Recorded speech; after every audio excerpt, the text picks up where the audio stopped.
पति के अलावा पहली बार किसी पराये पुरुष के साथ मिले शारीरिक सुख ने उस महिला को बिल्कुल पागल कर दिया था। फिर वह बार बार उसको वही वासना का सुख चाहिए था। दरअसल दोस्तों, उस औरत ने पहली बार किसी पर पुरुष से संबंध बनाए थे। उसको यह बात इतनी अच्छी लगी थी। फिर वह अपने प्रेमी से बोलती है कि अब मुझे तुम्हारे बगैर रहा नहीं जाता है और रहना है तो बस तुम्हारे साथ रहना है, और मेरे पति से मुझे बहुत ज़्यादा सुख नहीं मिला है आज तक, और ऐसा करो उसका तुम काम तमाम कर दो, उसको रास्ते से हटा दोगे तो फिर मैं हमेशा के लिए तुम्हारी हो जाऊंगी। और जब उसको रास्ते से हटाओ तो उसका वीडियो कॉल पर मुझे लाइव देखना है कि तुम किस तरह से उसको तरपा तरपा कर मारते हो। और उसके बाद दोस्तों, इस कहानी के अंदर लाइव वीडियो चलाया भी जाता है, सारी फुटेज दिखाई जाती है, और वह पत्नी स्क्रीन के दूसरी तरफ बैठी हुई अपने पति की मौत का नज़ारा देख करके बहुत खुश हो रही थी। आखिर कौन तो थी वह औरत और क्या वह करना चाहती थी, क्या वह मामला था, पूरी सच्चाई को बारीकी से यहाँ पर जानेंगे। वीडियो को लास्ट तक ज़रूर देखा करें, क्योंकि इन वीडियोस से हमें बहुत सारी चीज़ों के बारे में जानकारी मिलती है। नमस्कार, मैं हूं सुदेश कुमार और तिरछीवाद चैनल में आपका स्वागत है। हमारे साथ जो हमारा ये वीडियो है, उत्तर प्रदेश के चित्रकूट के अंदर 1 जनवरी 2025 की देर रात रेलवे विभाग ने भरतकूप थाने के अंदर फ़ोन किया और फ़ोन पर बताया कि यहाँ पर रेलवे ट्रैक पर एक आदमी का शव पड़ा हुआ है पटोरा गांव के पास, तो आप यहाँ पर आ जाइए। और उसके बाद दोस्तों, वह पुलिस जो होती है वहाँ पर पहुँचती है। वहाँ पर जाकर देखती है पुलिस उस आदमी के 2 हिस्से हुए पड़े हैं और रेल की पटरी पर वह लाश पड़ी हुई है। पुलिस ने देखा वहीं पर दारू के गिलास पड़े हुए हैं, चकना पड़ा हुआ है, चकना के रैपर जो होते हैं, पन्नी के रैपर जो होते हैं वो पड़े हुए हैं, और वहीं पर एक पत्थर पर खून लगा हुआ है। तो पुलिस समझ जाती है कि इसकी तो किसी ने हत्या की है, और उसके बाद इसको ट्रैक पर डाला गया है। अब पुलिस इतना तो यहाँ पर पहचान लेती है। उसके बाद उसके फ़ोटो वगैरह खींचे जाते हैं, उसके परिवार का पता लग जाता है। इस मरने वाले व्यक्ति का जो परिवार होता है वह वहाँ पर आ जाता है, और मरने वाला जो व्यक्ति था उसका नाम था रामकरण। उसके परिवार के लोग वहाँ पर आते हैं। पत्नी का नाम सुनैना होता है, और जो पिता होता है राम रतन, वह भी वहाँ पर आ जाता है। तो राम रतन से पूछताछ की जाती है और पत्नी से पूछताछ की जाती है कि मामला क्या हो सकता है।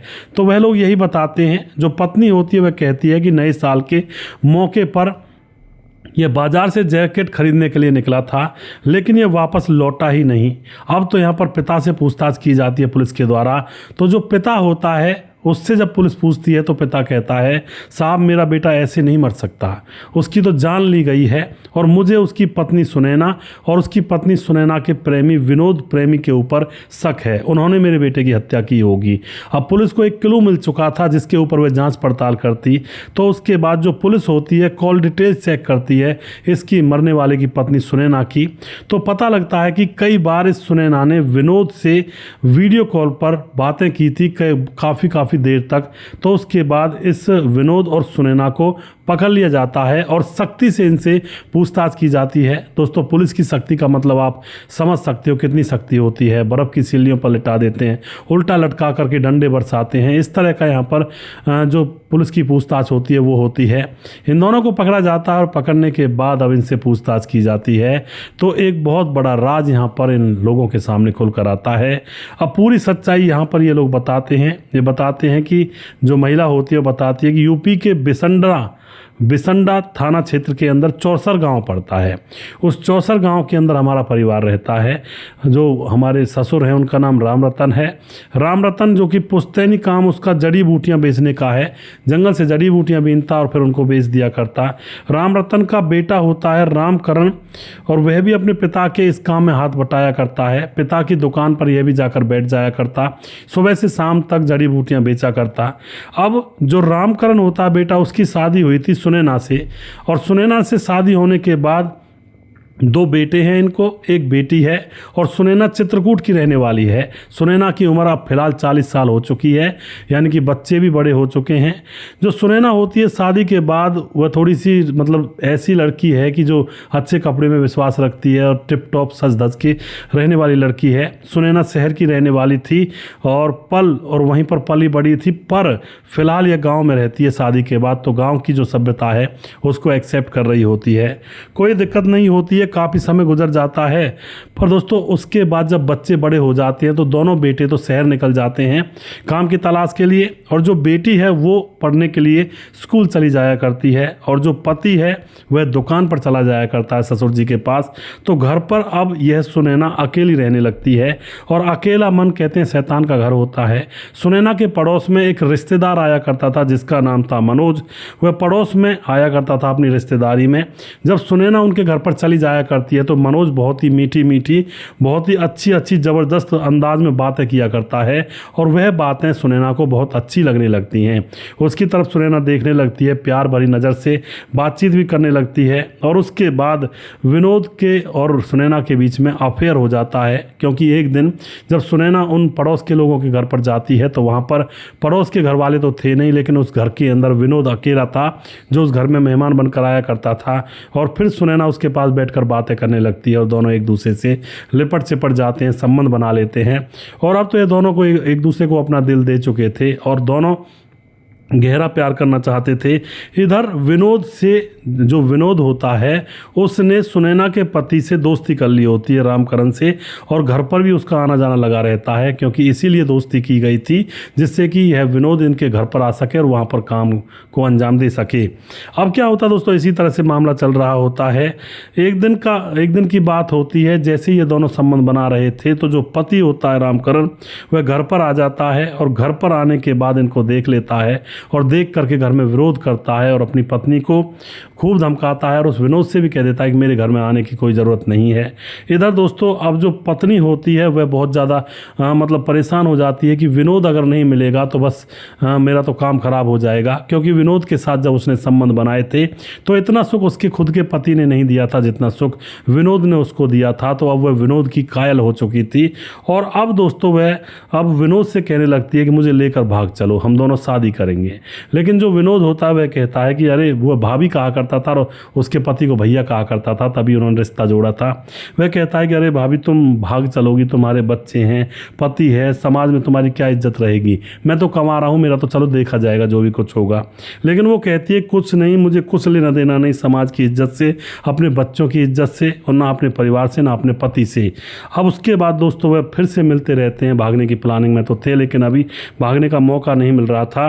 और अब इन दोनों के प्यार की बात इधर उधर फैल जाती है, क्योंकि इस सुनैना के पति रामकरण ने जब सुनैना को पकड़ा था तो वह गुस्से में आकर एक दो दोस्तों को बता देता है और वह पूरे गांव में फैला देते हैं। तो यह बात विनोद के पिता के पास भी पहुंच जाती है, और वह भी अपने बेटे विनोद को समझाता है। जब समझाता है तब तो विनोद ये कहता है ठीक है पापा, मैं नहीं जाऊंगा। लेकिन फिर जैसे उसकी मुलाकात सुनैना से हो जाया करती, तभी विनोद सारी बातों को पिता की भूल जाया करता और सुनैना के प्यार में खो जाया करता।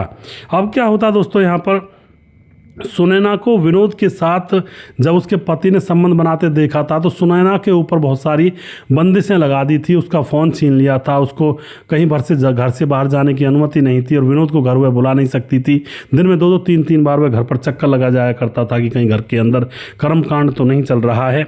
इससे दोस्तों अब जो सुनैना बहुत ज़्यादा परेशान, हैरान, और पहले तो वह अपने पति को छोड़ना ही चाहती थी, लेकिन अब जो उसका पति उसको पीटने भी लगा है, फ़ोन भी छीन लिया है, उसको दुखी रखता है, तो वह पति प्रति एक नफरत पाल लेती है और पति को मारना चाहती है, मरवाना चाहती है। इतनी नफरत उसको हो जाती है कि मेरा पति मेरे प्यार के बीच में आ रहा है, मेरी अय्यासी के बीच में आ रहा है, तो मैं इसको ख़त्म करवा दूंगी। अब वह लगातार विनोद से कहने लगती है कि मैं अपने पति को रास्ते से हटाना चाहती हूँ। इस बात को सुनकर विनोद के तो पाँव के नीचे से ज़मीन निकल जाती है और वह एकदम से कहने लगता है कि तुम मुझे भूल जाओ। तुम किसी आदमी को मरवाना चाहती हो, वो भी अपने पति को, तुम तो बहुत खतरनाक औरत हो। लेकिन वह रो रो करके उसको अपनी ओर कर लेती है कि तू ही तो है जिसके लिए मैं ये काम करना चाहती हूँ, तो उससे इतना प्यार जो करती हूँ और तुम ही मुझसे ऐसी बातें कर रहे हो। तो उसके आंसुओं में विनोद फिर से बह जाता है और अभी भी उसके साथ लगा रहता है। और आप दोस्तों वे दोनों बैठ करके पूरी प्लानिंग कर बैठते हैं। विनोद उसकी बातों में आ जाता है। प्लानिंग के तहत ये तय किया जाता है कि विनोद को इस तरह से मारा जाएगा कि लोग उसको हत्या नहीं, उसको एक दुर्घटना समझेंगे। तो उसके बाद प्लानिंग के तहत अब जो विनोद होता है वह कह देता है कि ठीक है मैं कर दूंगा तुम्हारे इस काम को। और उसके बाद पत्नी बोलती है कि तू कर तो देगा, लेकिन मुझे लाइव वीडियो पर दिखाना कॉल करके कि तू कैसे उसकी हत्या कर रहा है, क्योंकि मैं मेरे कलेजे को ठंडक तभी पड़ेगी।